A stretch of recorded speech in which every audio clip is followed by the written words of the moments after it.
नमस्कार साथियों, कैसे हैं आप सब। उम्मीद है आप अच्छे होंगे। जैसा कि आपको पता है हमारे क्वेश्चन पेपर हो चुके हैं LLB third year BLLB fifth year के। तो अब हम क्वेश्चंस पेपर का जो 2023 के क्वेश्चन पेपर हो चुके हैं, अब उनके सॉल्यूशन के बारे में बात करते हैं। तो सबसे फर्स्ट क्वेश्चन पेपर है हमारे पास लेबर लॉ का, क्योंकि लेबर लॉ का क्वेश्चन पेपर बहुत ही साथियों का टफ पेपर आया था, कह सकते हैं इस बात के लिए टफ पेपर आया था। तो बहुत ही साथियों का सही नहीं पेपर हुआ था। तो उसके लिए आज हम सॉल्यूशन के बारे में चर्चा करते हैं। और फ्रेंड्स, जो भी मैं क्वेश्चंस मेरे को पता हैं वो मैंने बताए हैं, और ज़्यादातर मैंने कोशिश की है सही बताने की। और कहीं पे भी अगर किसी को भी कोई दिक्कत होती है, तो अगर कोई भी क्वेश्चन डाउट होता है तो आप उसके लिए विद कमेंट में, और उसके बारे में क्या सिस्टम है उसके बारे में पूरा सिस्टम मुझे कमेंट में सेंड करें, ठीक है। तो क्वेश्चन नंबर 1 है, देखते हैं बिना देरी किए हुए। ये बुकलेट सीरीज डी है, और ये डी सीरीज का है क्वेश्चन नंबर 1। तो बाल श्रम प्रतिषेध एवं विनिमय अधिनियम 1986 की वह कौन सी धारा है जो बालकों के नियोजन पर प्रतिबंध लगाती है? तो वो धारा 3 है, सेक्शन 3 है, ऑप्शन सी करेक्ट होगा। अगला क्वेश्चन है, बाल श्रम प्रतिषेध एवं विनिमय अधिनियम 1986 की कौन सी धारा जिसके अंतर्गत बाल श्रम तकनीकी सलाहकार समिति का गठन किया जाता है? तो सेक्शन 5 के अंतर्गत, ठीक है। अगला क्वेश्चन है, बाल श्रम प्रतिषेध एवं विनिमय अधिनियम 1986 की कौन सी धारा है जो बालकों के काम के घंटे और समय अवधि के बारे में प्रावधान करती है? तो वो है सेक्शन 7। अगर आपको किसी भी क्वेश्चन में डाउट लगता है तो वो आप क्वेश्चन को मेरे को डाउट क्लियर करने के लिए आप कमेंट करिएगा, उसको सही कर दिया जाएगा। कमेंट करिएगा और उसका सिस्टम भी बताइए कि हाँ ये इसका विद प्रूफ के साथ, ठीक है। नेक्स्ट क्वेश्चन देखते हैं, बाल श्रम प्रतिषेध एवं विनिमय अधिनियम की किस धारा में बालकों के नियोजित करने पर दंड का प्रावधान दिया है? तो वो सेक्शन 14 होगा।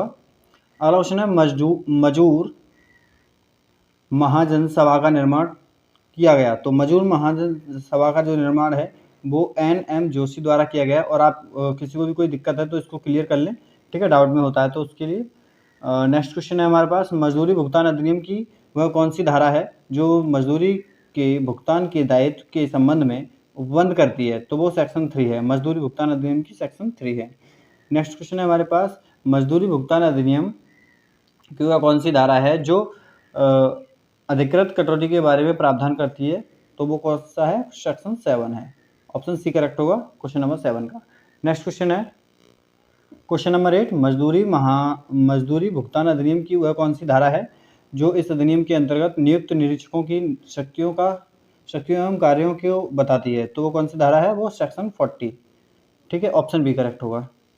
अगला है, मजदूरी भुगतान अधिनियम की वह कौन सी धारा है जो मजदूरी की अदायगी के लिए उत्तरदायी व्यक्ति की संपत्ति की प्रतिबंधित कुर्की का प्रावधान करती है? तो वो सेक्शन 17 होगा, ऑप्शन बी।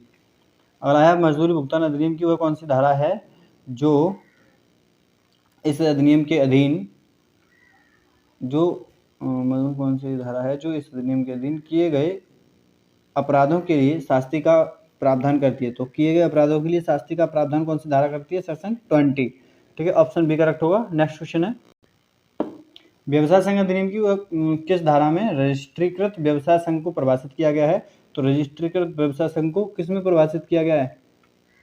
2E में, ठीक है, ऑप्शन डी। नेक्स्ट क्वेश्चन है, व्यवसाय संघ अधिनियम के किस अध्याय में रजिस्ट्रारों की नियुक्ति से संबंधित प्रावधान दिए गए हैं? तो किस अध्याय में दिए गए रजिस्ट्रारों की नियुक्ति से संबंधित प्रावधान? अध्याय 2 में। व्यवसाय संघ अधिनियम की किस धारा में किसी व्यवसाय संघ के रजिस्ट्रीकरण का ढंग दिया गया है? तो व्यवसाय संघ के रजिस्ट्रीकरण का ढंग सेक्शन 4 में है। अगला है, व्यवसाय संघ के रजिस्ट्रीकरण के लिए आवेदन दिया जा सकता है। तो आवेदन कहाँ दिया जा सकता है? व्यवसाय संघ अधिनियम की धारा 5 के अंतर्गत, ऑप्शन सी करेक्ट होगा, ठीक है, ऑप्शन सी करेक्ट होगा। नेक्स्ट क्वेश्चन है हमारे पास,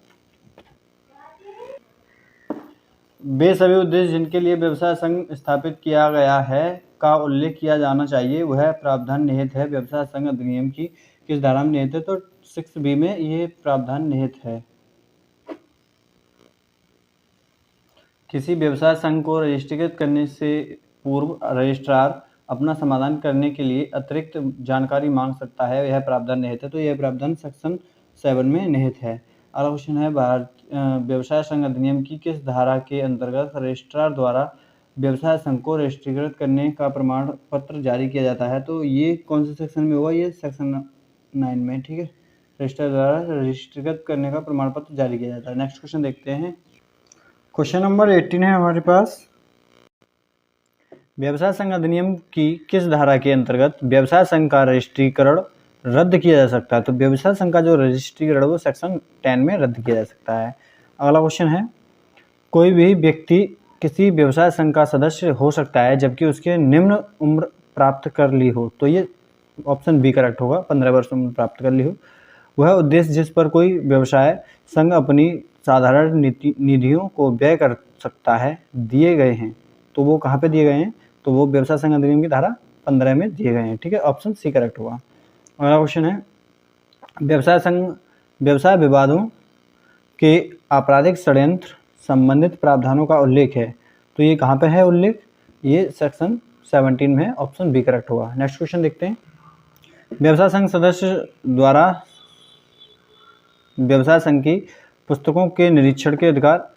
अब थोड़ा फास्ट चलना पड़ेगा। ऑप्शन सी होगा इसका, व्यवसाय संघ की धारा 20 में। और व्यवसाय संघ के पदाधिकारियों की निर्धारिताएं के बारे में उल्लेख कहाँ पे किया गया है? तो ये निर्धारणों का उल्लेख 21A में किया गया है। ऑप्शन सी करेक्ट होगा। राजनीतिक प्रयोजनों के लिए पृथक निधि के गठन के प्रावधानों को उल्लेखित किया गया है। तो ये किस में उल्लेखित किया गया है? ऑप्शन सी, धारा 16 में उल्लेखित किया गया है, ठीक है।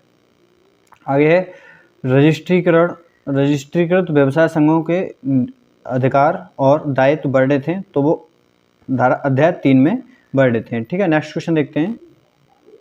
एक रजिस्ट्रीकृत व्यवसाय संघ को विघटित किया जा सकता है। तो रजिस्ट्रीकृत व्यवसाय संघ को उपरोक्त में से इसमें कोई नहीं है। ऑप्शन डी करेक्ट होगा इसका, ठीक है। नेक्स्ट क्वेश्चन देखते हैं। क्या है कि एक रजिस्ट्रीकृत व्यवसाय संघ को कतिपय दशाओं में सिविल वाद से उन्मुक्ति प्रदान की गई है।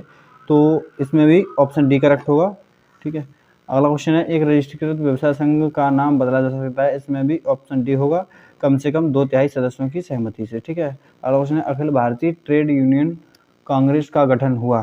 तो ये अखिल भारतीय ट्रेड यूनियन कांग्रेस का गठन 1923 में हुआ था। वैसे 1920 में एक हुआ था, तो लेकिन इसके लिए उपरोक्त डी भी हो सकता है, लेकिन इसके लिए आप कंफर्म कर लें, ठीक है। कंफर्म जरूर करें इस क्वेश्चन के लिए, ओके, और मुझे कमेंट करें। नेक्स्ट क्वेश्चन देखते हैं। व्यवसाय संघ अधिनियम 1926 में देखो 33 धाराएं हैं और 5 अध्याय हैं। तो 33 धाराएं और 5 अध्याय जो है व्यवसाय संघ 1926 में है। तो इसमें से ऑप्शन डी होगा, ठीक है, उपरोक्त में से कोई नहीं। आगे है, उच्चतम न्यायालय ने अपने किस निर्णय में कहा कि प्रमाणित स्थायी आदेशों को विधि का बल प्राप्त है? तो ये किस बात में कहा था? ये ड्रॉप कर दिया है, ठीक है, ये लीव कर दिया है क्वेश्चन, मैंने किया नहीं है। आप देख सकते हैं, आप कमेंट कर सकते हैं, ठीक है। नेक्स्ट क्वेश्चन है, औद्योगिक नियोजन स्थायी आदेश अधिनियम के अंतर्गत स्थायी आदेशों के प्रमाणन के लिए शर्तें दी गई हैं। तो ये सेक्शन 5 में ये शर्तें दी गई हैं, ठीक है। नेक्स्ट क्वेश्चन है, औद्योगिक नियोजन स्थायी आदेश अधिनियम 1946 की किस धारा के अंतर्गत स्थायी आदेशों के विरुद्ध अपील की जा सकती है? तो स्थायी आदेशों के विरुद्ध अपील सेक्शन 5 में की जा सकती है। आगे है, औद्योगिक नियोजन स्थायी आदेश अधिनियम 1940 की किस धारा के अंतर्गत स्थायी आदेशों के उपांतरण की प्रक्रिया दी गई है? तो वो सेक्शन 10 में दी गई है। आगे है, औद्योगिक नियोजन स्थायी आदेश अधिनियम 1946 के अंतर्गत एक अधिनियम कतिपय औद्योगिक संस्थाओं पर लागू नहीं होता है, वर्णित है। तो ये किसमें है? 13A में वर्णित किया गया है, ठीक है। नेक्स्ट क्वेश्चन देखते हैं। कारखाना अधिनियम 1948 का अध्याय 2 संबंधित है। तो किससे संबंधित है? निरीक्षक कर्मचारी वृत्ति से, ठीक है। ऑप्शन ए करेक्ट होगा। अगला है, कारखाना के कर्मकारों के स्वास्थ्य से संबंधित प्रावधान दिए गए हैं कारखाना अधिनियम 1948 के किस अध्याय में दिए गए हैं? तो ये है, ये चैप्टर 3 है, ठीक है, चैप्टर 3 में ये दिए गए हैं। ऑप्शन ए करेक्ट होगा। अगला क्वेश्चन है, कारखाना अधिनियम 1948 की धारा 9 संबंधित है। तो किससे संबंधित है? निरीक्षकों की शक्तियों से संबंधित है। ऑप्शन बी करेक्ट होगा। अगला क्वेश्चन, कारखाना अधिनियम 1948 की धारा 21 संबंधित है। तो किससे संबंधित है? कर्मकारों की सुरक्षा से ये संबंधित है, ठीक है। ऑप्शन बी करेक्ट होगा। नेक्स्ट क्वेश्चन देखते हैं। लेकिन फिर भी आप इस क्वेश्चन के लिए क्या है, कंफर्म कर लें, ठीक है, कंफर्म कर लें, क्योंकि ये डाउटफुल में क्वेश्चन है हल्का सा। तो इस क्वेश्चन को 21 जो है वो मशीन पर बाड़ लगाना से भी संबंधित है, कर्मकारों की सुरक्षा से संबंधित क्या होगा, तो इसको आप एक बार कंफर्म जरूर कर लें, ठीक है, और कमेंट करें। नेक्स्ट क्वेश्चन है, कारखाना अधिनियम 1948 की किस धारा में शिशु कक्ष के बारे में उल्लिखित किया गया है, तो किस धारा में शिशु कक्ष के बारे में उल्लिखित किया गया है, तो वो ऑप्शन सी करेक्ट होगा, धारा 48 में। हालांकि कारखाना अधिनियम 1948 की किस धारा के अधीन अल्पवयस्क बालकों के नियोजन का प्रतिषेध किया गया है, तो वो अल्पवयस्क बालकों के नियोजन का प्रतिषेध सेक्शन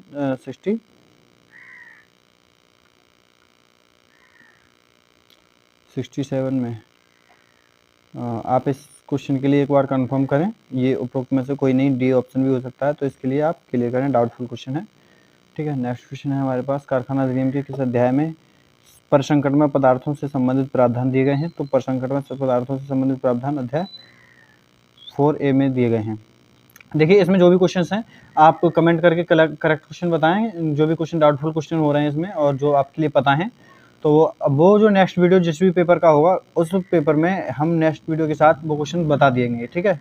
जो भी क्वेश्चन आपको गलत लग रहा है तो उसके लिए भी कमेंट कर दें, विद प्रूफ के साथ बता दें, तो उस क्वेश्चन के लिए नेक्स्ट क्वेश्चन पेपर में हम करेक्ट करके बता देंगे, ठीक है। नेक्स्ट क्वेश्चन हमारे पास, कारखाना अधिनियम 1948 के किस अध्याय में वयस्कों के काम के घंटे से संबंधित प्रावधान दिए गए हैं, तो किस अध्याय में वयस्कों के काम के घंटे से संबंधित प्रावधान दिए गए हैं, तो वो चैप्टर 6 में दिए गए हैं, अध्याय 3, ऑप्शन सी करेक्ट होगा, ठीक है। नेक्स्ट क्वेश्चन हम देखते हैं, कारखाना अधिनियम 1948 की किस धारा के अंतर्गत कतिपय दशाओं में अधिष्ठाता के दायित्व से छूट प्रदान की जाती है, तो सेक्शन 101, ऑप्शन डी करेक्ट होगा। कारखाना अधिनियम 1948 का अध्याय 8 संबंधित है, किससे संबंधित है, मजदूरी सहित वार्षिक छुट्टी से ये 8 संबंधित है। नेक्स्ट क्वेश्चन, कारखाना अधिनियम 1948 की किस धारा में कचरे के बेन के बारे में उल्लेख किया गया है, तो किस धारा में किया गया है, सेक्शन 12 में कचरे के उल्लेख के बारे में बैन किया गया है। नेक्स्ट क्वेश्चन है हमारे पास, कारखाना अधिनियम 1948 की किस धारा के अंतर्गत रुई धनकियों के पास स्त्रियों और बच्चों के नियोजन का प्रतिशत दिया गया है, तो ये कौन से सेक्शन में होगा, ये सेक्शन 27 है, ठीक है, सेक्शन 27, ऑप्शन बी करेक्ट होगा। नेक्स्ट क्वेश्चन है हमारे पास, कारखाना अधिनियम 1948 की किस धारा के अंतर्गत प्रसंकटमय प्रक्रियाओं के संबंध में अधिष्ठाता के विनिर्दिष्ट उत्तरदायित्वों को दिया गया है, तो ये किस में है, 41 सी, ऑप्शन बी करेक्ट होगा, ठीक है ना। नेक्स्ट क्वेश्चन है हमारे पास, कारखाना अधिनियम 1948 की किस धारा में मजदूरों के लिए प्रतिकारात्मक अवकाश का प्रावधान किया गया है, तो वो सेक्शन 53 में प्रतिकारात्मक अवकाश का प्रावधान किया गया है। नेक्स्ट क्वेश्चन, आप कारखाना अधिनियम 1948 की किस धारा के अंतर्गत खतरनाक सक्रियों के संबंध में प्रावधान किया गया है, तो वो खतरनाक सक्रियों के संबंध में सेक्शन 87 में प्रावधान किया गया है, ठीक है, सेक्शन 87, ऑप्शन डी करेक्ट होगा, ठीक है, ऑप्शन डी करेक्ट होगा। इस बात को समझ लें, ये नहीं है और ये भी नहीं है, ठीक है। तो नेक्स्ट क्वेश्चन है हमारे पास, कारखाना अधिनियम 1948 की तीसरी अनुसूची संबंधित है, तो तीसरी अनुसूची किससे संबंधित है, अतिसूचनीय गोपनीय रोगों की सूची से, ऑप्शन ए करेक्ट होगा। नेक्स्ट है, कारखाना अधिनियम 1948 कब से प्रभाव में आया था, तो ये कब से प्रभाव में आया था, 1 अप्रैल 1949 से प्रभाव में आया था, ठीक है, ऑप्शन सी करेक्ट है। निम्न में से कौन स्वतंत्र भारत के श्रम मंत्री कभी नहीं रहा, तो कौन जो है भारत का श्रम मंत्री कभी नहीं रहा, तो ये डाउटफुल क्वेश्चन है, मैं गुलजारी लाल नंदा करूंगा और बी के कृष्णन भी हो सकते हैं, हालांकि आप इसको कमेंट में जरूर बताइएगा कंफर्म करके, ठीक है, कमेंट करके कंफर्म करके जरूर बताइएगा, ठीक है। आगे है, कारखाना अधिनियम 1948 के अंतर्गत प्रत्येक कर्मकार पश्चातवर्ती कैलेंडर वर्ष के में मजदूरी सहित वार्षिक छुट्टी का अधिकारी होगा यदि उसने किसी वर्ष कैलेंडर में 240 दिन काम किया हो, ठीक है, ऑप्शन ए करेक्ट होगा, ऑप्शन ए। नेक्स्ट क्वेश्चन देखते हैं, कारखाना अधिनियम 1948 के अनुसार अधिष्ठाता को कल्याण अधिकारी नियोजित करना चाहिए यदि कर्मकारों की संख्या, कल्याण अधिकारी नियोजित करना चाहिए यदि कर्मकारों की संख्या कितनी है, 100 या 500 है, ये डाउटफुल क्वेश्चन है, डाउटफुल है, लेकिन आप इसको क्या है कि कंफर्म करके बताइएगा कमेंट करके, ठीक है, ए 500 होगा या बी 100 होगा या 500 होगा, इससे अधिक होगा, ठीक है, ए या बी ऑप्शन होगा, कोई भी इनमें से होगा। अगला है, कारखाना अधिनियम 1948 की किस धारा के अंतर्गत भवनों और मशीनरी की सुरक्षा से संबंधित प्रावधान दिए गए हैं, तो भवनों और मशीनरी की सुरक्षा से संबंधित ऑप्शन सी होगा 40 में। और कारखाना अधिनियम 1948 की किस धारा में सुरक्षा अधिकारी की नियोजन की शर्तें दी गई हैं, तो वो किस में दी गई हैं नियोजन की शर्तें, 40 बी में, ठीक है, ऑप्शन सी करेक्ट होगा। आगे, ऐसे प्रत्येक कारखाने में जहां कोई प्रसंकटमय प्रक्रिया की जाती है सुरक्षा प्रबंधन के कर्मकारों के भाग लेने से संबंधित प्रावधान उल्लिखित हैं, तो किस में है? 41G में, ऑप्शन सी करेक्ट होगा। ठीक है, नेक्स्ट क्वेश्चन देखते हैं। कारखाना अधिनियम 1948 का अध्याय 10 संबंधित है, तो किससे संबंधित है? ये शास्तियों और प्रक्रियाओं से संबंधित है, प्रक्रिया से। नेक्स्ट क्वेश्चन, कारखाना अधिनियम की किस धारा, वह धारा जो कर्मकारों की बाध्यता से संबंधित, कर्मकारों की बाध्यता से संबंधित है, तो वो कौन सा है? ऑप्शन सी होगा 111, सेक्शन 111। औद्योगिक विवाद अधिनियम 1947 प्रवृत्त हुआ, तो कब प्रवृत्त हुआ था ये? तो उपरोक्त में से कोई नहीं, ऑप्शन डी है इसमें। नेक्स्ट क्वेश्चन है, औद्योगिक विवाद अधिनियम की किस धारा में अधिनिर्णय को परिभाषित किया गया है? तो ये भी ऑप्शन डी होगा, उपरोक्त में से कोई नहीं, इसमें भी किसी में भी अधिनिर्णय को परिभाषित नहीं किया है, ऑप्शन डी होगा। ठीक है, क्वेश्चन नंबर 62 का। नेक्स्ट क्वेश्चन देखते हैं। औद्योगिक विवाद अधिनियम 1948 की दूसरी अनुसूची संबंधित, तो औद्योगिक विवाद अधिनियम 1948 की दूसरी सूची किससे संबंधित? श्रम न्यायालयों की अधिकारिता के विषय में। ठीक है, ऑप्शन बी करेक्ट होगा। आगे है, औद्योगिक विवाद अधिनियम के किस धारा में समझौते को परिभाषित किया गया है? तो समझौते को किस धारा में परिभाषित किया गया है? 2P में समझौते को परिभाषित किया गया, ऑप्शन डी करेक्ट होगा। आगे, औद्योगिक विवाद अधिनियम 1947 की किस अध्याय में इस अधिनियम के अधीन विभिन्न प्राधिकारियों के बारे में प्रावधान किए गए? तो किस अध्याय में विभिन्न प्राधिकारियों के बारे में प्रावधान किए गए? तो अध्याय 2 में। ठीक है, सेक्शन 2 होगा इसमें। ओके, नेक्स्ट क्वेश्चन है हमारे पास, औद्योगिक विवाद अधिनियम की किस धारा के अंतर्गत श्रम न्यायालय का गठन किया जाता है? तो श्रम न्यायालय का गठन जो है वो सेक्शन 7 में किया जाता है। ठीक है, ऑप्शन ए करेक्ट होगा। औद्योगिक विवाद अधिनियम की वह कौन सी धारा है जो राष्ट्रीय अधिकरणों के पीठासीन अधिकारियों के लिए निर्भरताओं का वर्णन करती है? तो वो कौन सी धारा है? वो 7C, ऑप्शन सी करेक्ट होगा इसका हालांकि। ठीक है, और आपको मैं पहले ही कह चुका हूँ, कोई भी दिक्कत है तो आप कमेंट में बता दीजिएगा। नेक्स्ट क्वेश्चन पेपर जब भी सॉल्व किया जाएगा आपके पास वीडियो आएगी, उसमें वो करेक्ट करके बता दिया जाएगा। ठीक है, आगे है, औद्योगिक विवाद अधिनियम 1943 का अध्याय 3 संबंधित है, तो किससे संबंधित है? विवादों का बोर्ड न्यायालयों के निर्देश से। ठीक है, ऑप्शन बी करेक्ट होगा। ठीक है, नेक्स्ट क्वेश्चन देखते हैं। औद्योगिक विवाद अधिनियम 1947 की धारा के अंतर्गत हड़तालों और प्रतिषेध का प्रावधान किया गया है, तो हड़तालों और प्रतिषेध का प्रावधान जो है धारा 22 में किया गया है, ऑप्शन बी करेक्ट होगा। आगे है, औद्योगिक विवाद अधिनियम 1947 की किस धारा के अंतर्गत स्वयं कर्मकारियों कार्यवाहियों के लंबित रहने के दौरान कोई भी कर्मकार हड़ताल न करेगा, यह प्रावधान निहित है? तो कोई भी कर्मकार हड़ताल न करेगा, इसके लिए धारा 23 में ये प्रावधान दिया गया है। ठीक है, आगे है, औद्योगिक विवाद अधिनियम 1947 की किस धारा में अवैध हड़ताल और तालाबंदी के बारे में प्रावधान किया गया है? तो अवैध हड़ताल और तालाबंदी के बारे में सेक्शन 24 में किया गया, ऑप्शन ए करेक्ट होगा। औद्योगिक विवाद अधिनियम 1947 अवैध हड़ताल के लिए वित्तीय सहायता का प्रतिषेध करता है, यह प्रावधान है, तो ये सेक्शन 25 में ये प्रावधान किया गया है। ठीक है, तो आगे नेक्स्ट क्वेश्चन देखते हैं।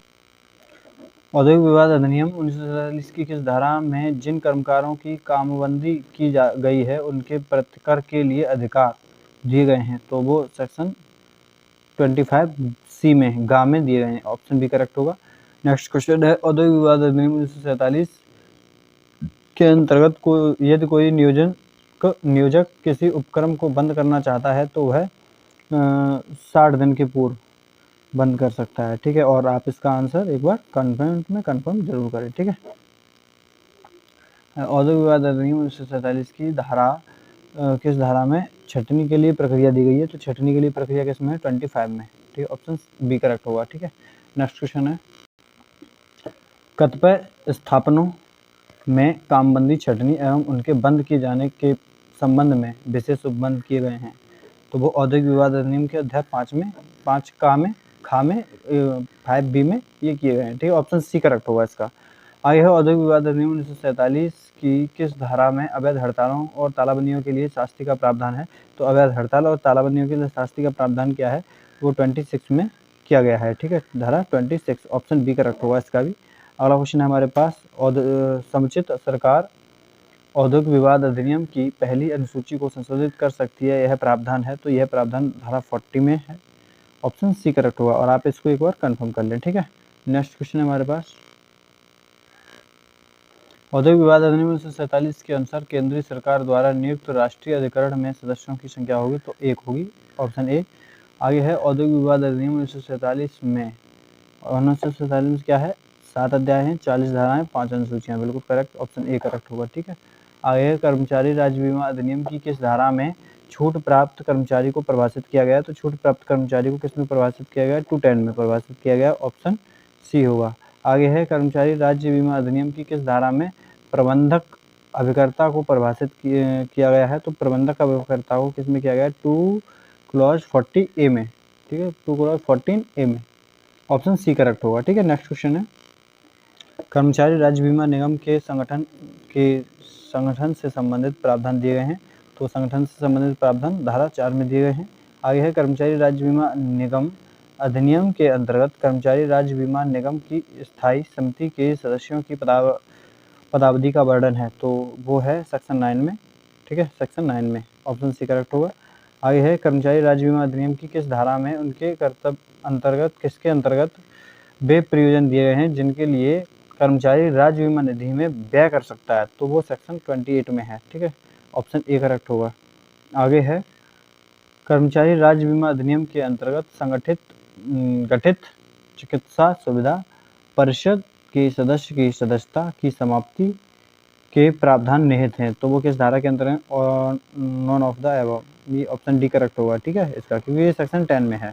नेक्स्ट क्वेश्चन है, सभी कर्मचारी जो कर्मचारी राज्य बीमा अधिनियम में शासित हैं उनका बीमा किया जाएगा, यह प्रावधान निहित है, तो ये सेक्शन 38 में ये निहित है, ठीक है, ऑप्शन बी करेक्ट होगा। आगे है कर्मचारी राज्य बीमा अधिनियम की निम्न में से किस धारा में बीमारी प्रसुविधा के बारे में बताया गया है? तो किस धारा में बीमारी प्रसुविधा के बारे में बताया गया है? 49 में बताया गया, ऑप्शन सी करेक्ट होगा। अगला है कर्मचारी राज्य बीमा अधिनियम की किस धारा में आश्रित सुविधा का उल्लेख किया गया है? तो आश्रित सुविधा का उल्लेख किस में किया गया है? 52 में, ऑप्शन सी करेक्ट होगा। ठीक है, नेक्स्ट क्वेश्चन है, कर्मचारी राज्य बीमा अधिनियम की किस धारा के अंतर्गत कर्मचारी राज्य बीमा निगम द्वारा अस्पतालों की स्थापना का प्रावधान है? तो अस्पतालों की स्थापना का प्रावधान 59 में है, ठीक है, ऑप्शन डी करेक्ट होगा। आगे है कर्मचारी राज्य बीमा अधिनियम की किस धारा के अंतर्गत नियोजक किसी कर्मचारी को बीमारी प्रसुविधा के दौरान पद से नहीं हटाएगा? तो ये कौन से सेक्शन में? ये सेक्शन 73 में, ऑप्शन सी करेक्ट होगा। आगे है कर्मचारी राज्य बीमा अधिनियम की किस धारा के अंतर्गत कर्मचारी बीमा न्यायालय का गठन किया जाता है? तो कर्मचारी बीमा न्यायालय का गठन सेक्शन 74 में किया जाता है, ऑप्शन ए करेक्ट होगा। कर्मचारी बीमा अधिनियम की किस धारा में कर्मचारी बीमा न्यायालय की शक्तियाँ वर्णित है? तो ये सेक्शन 78 में, ऑप्शन सी करेक्ट होगा। ठीक है, नेक्स्ट क्वेश्चन है हमारे पास, कर्मचारी बीमा अधिनियम के अंतर्गत किसी व्यक्ति द्वारा अभिदाय देने में असफलता के लिए दंड का प्रावधान है? तो वो सेक्शन किसमें? 85 में है, 85 में है, ऑप्शन बी करेक्ट होगा। अगला क्वेश्चन है, कर्मचारी बीमा अधिनियम की किस धारा के अंतर्गत निगम के अधिकारी लोक सेवक समझे जाएंगे? इसका भी ऑप्शन बी करेक्ट होगा, 93। अगला क्वेश्चन है, कर्मचारी प्रतिकर अधिनियम के अधीन आंशिक निःशक्तता की परिभाषा दी गई है? तो आंशिक निःशक्तता की परिभाषा तो 2G में दी गई है, 2 में, ठीक है, 2 में आंशिक निःशक्तता की परिभाषा दी गई है 2G, ठीक है, 2G में। आगे नेक्स्ट क्वेश्चन देखते हैं, कर्मचारी प्रतिकर अधिनियम की वह कौन सी धारा है जो प्रतिकर की रकम के बारे में प्रावधान करती है? तो वो सेक्शन 4 है, सेक्शन 4, ऑप्शन बी करेक्ट होगा। कर्मचारी प्रतिकर अधिनियम की धारा जो आयुक्तों को नियुक्त करती है, तो आयुक्तों को नियुक्त कौन सी धारा करती है? सेक्शन 20, ठीक है, सेक्शन 20 आयुक्तों को नियुक्त करती है, ऑप्शन सी करेक्ट होगा। आगे है, कर्मचारी प्रतिकर अधिनियम के अंतर्गत आयुक्त द्वारा निर्देश की तारीख से प्रतिकर संबंधित मामलों को निपटाने की समय सीमा है? तो मामलों को निपटाने की समय सीमा कितनी है? 3 माह है वैसे, ठीक है। आगे है, कर्मचारी प्रतिकर अधिनियम में अनुसूचियां हैं, तो अनुसूचियां कर्मचारी प्रतिकर अधिनियम में हैं, अनुसूचियों के बारे में पूछा तो कितनी अनुसूचियां? 4 अनुसूचियां हैं, ऑप्शन डी करेक्ट होगा। गाइस फ्रेंड्स, ये आपके 100 क्वेश्चंस थे, तो ये हम सॉल्व कर चुके हैं, और आपको जो भी क्वेश्चन डाउट में लगे या जो भी क्वेश्चन गलत लगे तो आप उसको प्लीज़ कमेंट में ज़रूर बताइएगा, ताकि हम अगले आने वाले वीडियो में हम उसके बारे में बता देंगे, ठीक है। क्वेश्चन नंबर बता के मैं बता दूंगा उस वीडियो के लिए, तो वो करेक्ट कर दिया जाएगा। तो देखने के लिए धन्यवाद, मिलते हैं नेक्स्ट वीडियो के साथ, जय हिंद।